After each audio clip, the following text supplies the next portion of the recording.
Сайн байцгаана уу бэлгэн мэдчилж байна. Энэ удаагийн дугаараа та бүхэндээ би булчин уур үйл явц болон түүний адал явдал гэдэг видео цувралынхаа дараах видео болох арих гэж юу юм бэ, тамхи гэж юу юм бэ, арих тамхи спортоор хичээлдэг хүмүүст ялангуяа ямар сөрөг нөлөө үзүүлдэг юм бэ гэсэн талаар товч мэдээлэл хүргэе гэж бодлоо. Та бүгдээр арихнаас эхлэе. Арихны хамгийн хортой зүйл нь бол дотор нь орсон энэ алкогол буюу одоо этанол гэж ярьдаг, монголчууд спирт гэж ярьж сурсан зүйл байгаа. Тэгээд та бүхэн мэдэх бах ямар нэгэн согтууруулах хундаан дээр хэдэн градустай одоо юу гэдгийг жишээлбэл цагаан арих гэх юм бол 38-аас 40 градустай гэдэг пи болвол 4-өөс 5-ын хооронд ч юм уу гэж бичсэн байдаг.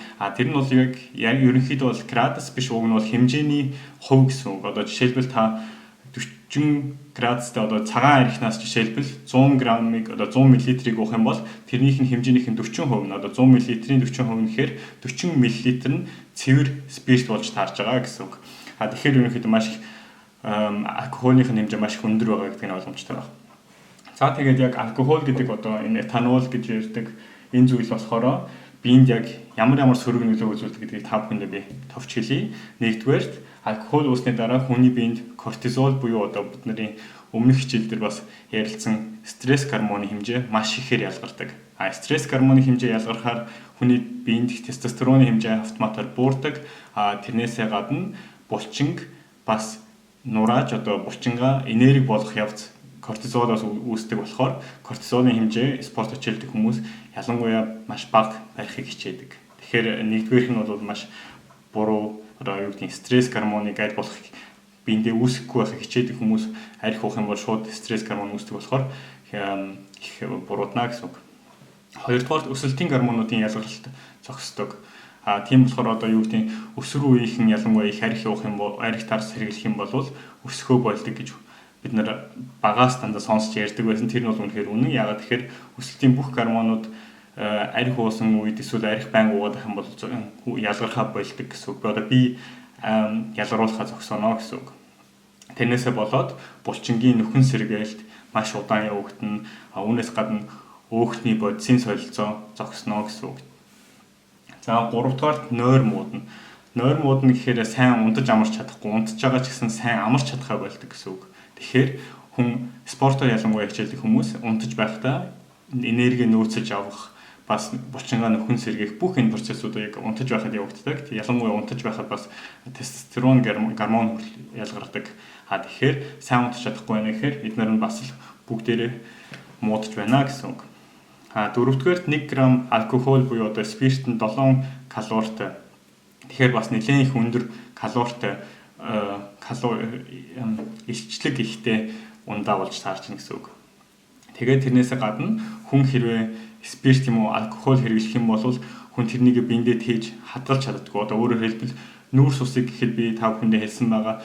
Нүүрс ус нь чихэр болж хуураад одоо глюкоз болж хуураад тэр нь тэгээд булчинд очиод хадгалагддаг. Одоо булчингийн эдис нь нүүрс ус авч хадгалах тийм чадвартай байдаг. Өөрөөр хэлбэл дараа нь энерги болгох чадвартай байдаг. Өөх бас мөн адил хүн өөхийг бол хичнээн хэмжээг биендээ тээж авч явж чаддаг. Тэгээд тэрнийг буцаагаад энерги болгодог. Спиртийн хувьд бол хүн тэрнийг ерөөсөө биендээ тээж хадгалж чаддаггүй. Тэгэхээр та спирт хэрэглэх юм бол таны бие спиртийг буцаагаад энерги болгохыг хичээдэг. Өөрөөр хэлбэл таныг хоргойжуулахын бүх процесс тэрэнд л зөвхөн зориулагддаг гэсэн үг. Тэгэхээр энэ яг юу гэсэн үг юм бэ гэхээр ялангуяа одоо ямар нэгэн нүүрс устай хольж алкоголыг хэрэглэх юм бол тэр нь одоо юу гэсэн үг юм гэхээр жишээлбэл коктейлнууд байдаг, пив байна, вино байна, эсвэл одоо юу гэдгийг вискиг, колатай хүмүүс их хольж уух дуртай, эсвэл цагаан архийг Red Bullтэй хольж уух дуртай. Тэр дээр болохоор дандаа этанол буюу спирт нь элсэн чихэртэй хойлогдож ирж байгаа гэсэн үг. Энэ үед яг юу болдог вэ гэхээр та энийг уухад таны бие спиртийг энерги болгох гэж хичээгээд бусад бүх бодисын солилцоог зогсоодог. Өөрөөр хэлбэл тэр үед давхар орж ирж байгаа нүрс ус одоо элсэн чихэр одоо Red Bull ялангуяа кола ялангуяа тэд нар бол маш их элсэн чихэртэй. Тэр элсэн чихрүүд нь биеинд шууд хадгалагддаг. Тэгж хадгалагдахтаа ерөнхийдөө өөх болж хувирж хадгалагддаг гэсэн үг. Энэ яг юу гэсэн үг юм бэ гэхээр хэрвээ алкоголыг хэрэглэж байхдаа хэтэрхий их нүүрс ус давхар хэрэглэх юм бол та маш хурдан таргалнаа гэсэн үг. Тэгээд үүнээс гадна хүн арих уухаараа одоо арих уусны дараа ч юм уу ус маш их алддаг.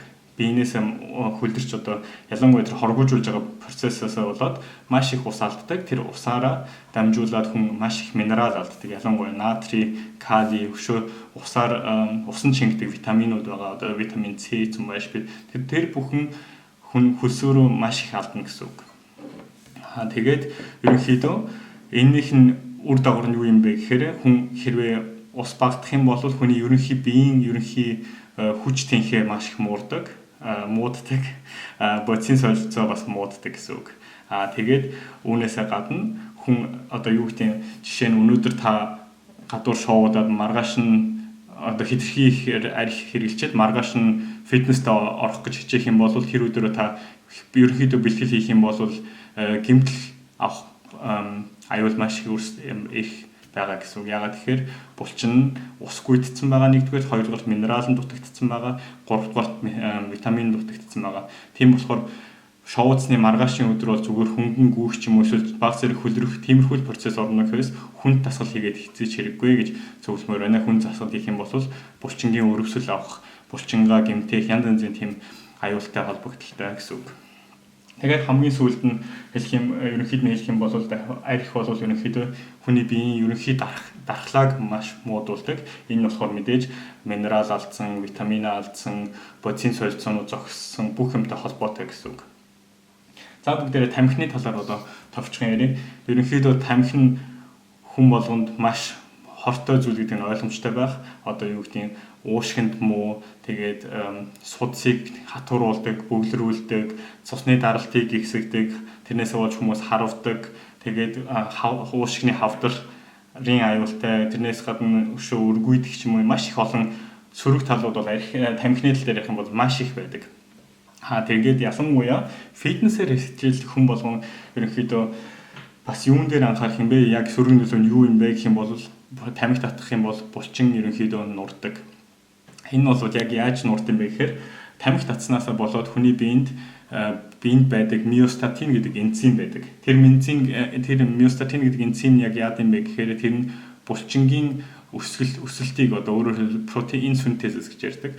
Тэрнийг зогсоодог тийм энзим байдаг. Тэр энзимийг тамхи татсан хүн маш ихээр идэвхжүүлдэг.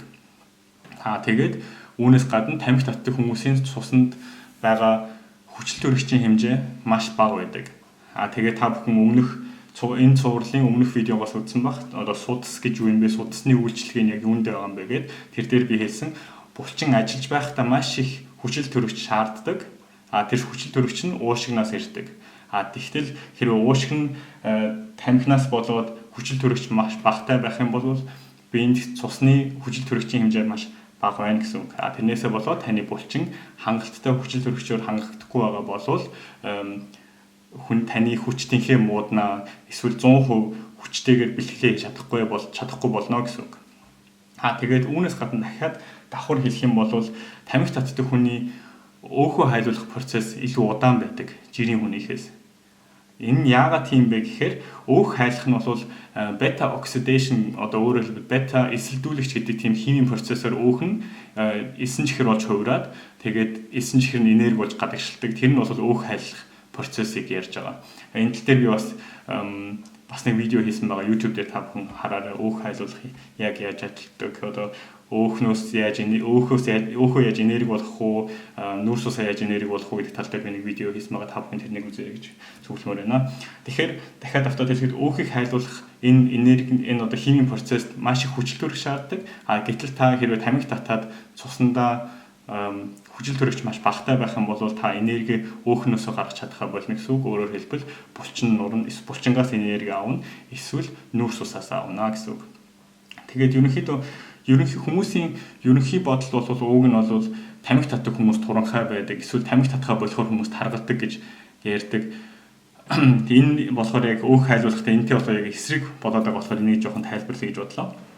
Ерөнхийдөө хэрвээ жирийн спортоор хичээлдэггүй эсвэл баг зэрэг хичээлдэг хүмүүс тамхи татах юм бол тамхи татснаасаа болоод хоол идэх дур нь багасдаг ч юм уу тиймэрхүү үзэгдэл гардаг. Тэрнээсээ болоод хоол бага идэхээр автоматар энергийн баланс нь ондоо гараад хүн турж болж байгаа гэсэн үг. Тэрнээс биш яг турж байхдаа яг ямар юмнаас энерги гаргаж ийн гэх юм бол ерөнхийдөө булчин алдах жирийн хүнээс илүү их булчинлаг хүмүүс бол тамхи татсан одоо байнга татах юм бол ерөнхийдөө булчингаа алдах аюулд орно гэсэн булчингаа энерги болгох нь тодорхойлогдсон.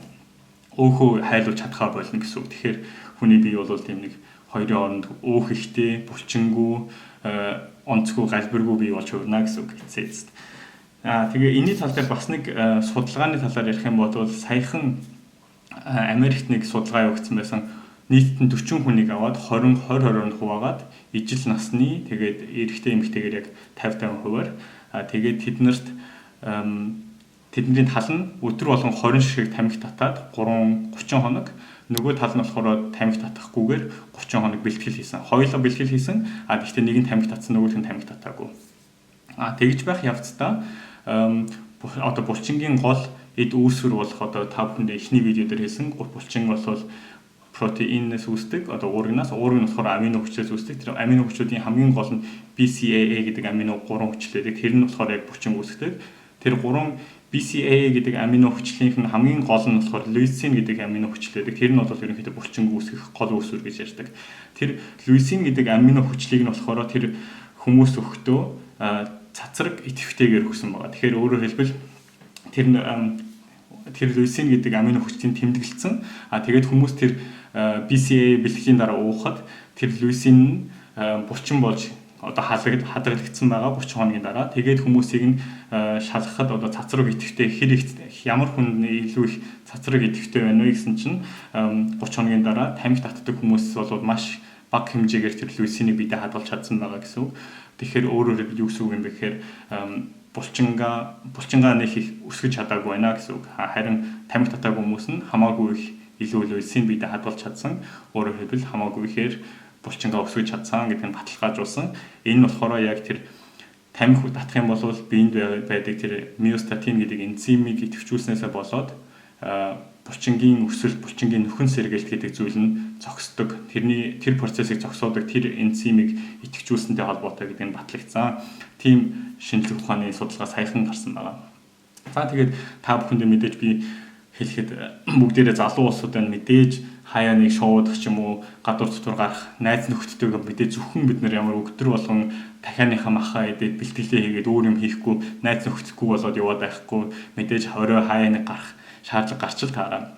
Жишээлбэл би бол яадаг вэ гэх юм бол ерөнхийдөө сард нэг удаа шоудах юм бол хамгийн ихтэй нэг удаа. Ерөнхийдөө би сүүлийн нэг жил 2 удаа шоудсан. Ерөнхийдөө ажиллаж их байсан. Гэхдээ ерөнхийдөө тэгээ найз нартайгаа шоудаад үнэхээр гараад хаяа нэг аялалтаар сэргэлэх юм бол тэр нь ч илүү их кайф авах нөгөө найз нарч маань ч гэсэн энэ арх тамхи татдаггүй мөртлөөс өнөөдөр бид настай гарч ийн гэдэг улам их баяртайгаар хүлээж авч ирсэн. Тийм болохоор би бол шоудах юм бол арх тамхиг ер нь маш багаар хэрэгэлдэг. Эсвэл хэрэглэх юм бол одоо юу гэдэг нэг хэрэглэх юм бол нэг хэсэгтээ дахиж хэрэглэхгүй ч байд юм уу. Ямар ч байсан бие тэр тал дээр хоргоодуулахыг маш ихээр хичээдэг. Тэгээд тэр үед яг та бүхэн зөвлөх юм бол одоо өнөөдөр та бүхэн шоудлаа гэж бодоход маргааш нь юу хийвэл зүгээр вэ гэх юм бол шоудснаасаа болоод та бүхэн маргааш нь хөлсөөрө хамаг амин дэмээ алдсан байгаа гэсэн үг. Тийм болохоор би өглөө босоод нэгдүгээрт дандаа магнезиум уудаг. Магнез бол яг шүрмэс татах тэр бүх юм дээр яг эсрэгээр үйлчилдэг болохоор маргааш нь өглөө нь би усанд магнезийг уугаад тэгээд дархлаагаа буцааж олж авахын тулд витамин С надад энэ витамин С ингээд нунтгаар байдаг. Одоо витамин С чинь аскорбины хүчил гэсэн үг. Та бүхэн аптекаас зүгээр шахсан таблет формоор аваад тэрнийг бас хэд хэдээр нь маргааш нь уухад ч гэсэн зүгээр. Тэгээд үүнээс гадна би калиг уудаг. Энэ үрийг бол яг шоудсны маргааш нь өглөө нь уугаад тэгээ өдөржингөө ерөнхийдөө жоохон амарсан байдалтайгаар байгаад оройн жоохон хөнгөнгүйдэг ч юм уу тиймэрхүү жоохон хөлс гаргаал өнгөрөөдөг. Тэрнээс биш маргааш нь хүнд хичнээн чадaltaй байсан ч гэсэн маргааш нь хүнд бэлтгэл хийх ерөөс зөвшөөрдөггүй. Тэр нь бол гэмтэл бэртэл авах аюулаас хамгаалж байгаа гэсэн үг. За та бүхэндээ энэ талаар давц зэрэгч болов тодорхой мэдээлэл өгсөн гэж найдаж байна. Дараагийн дугаараараа уулзцгаая. Амжилт.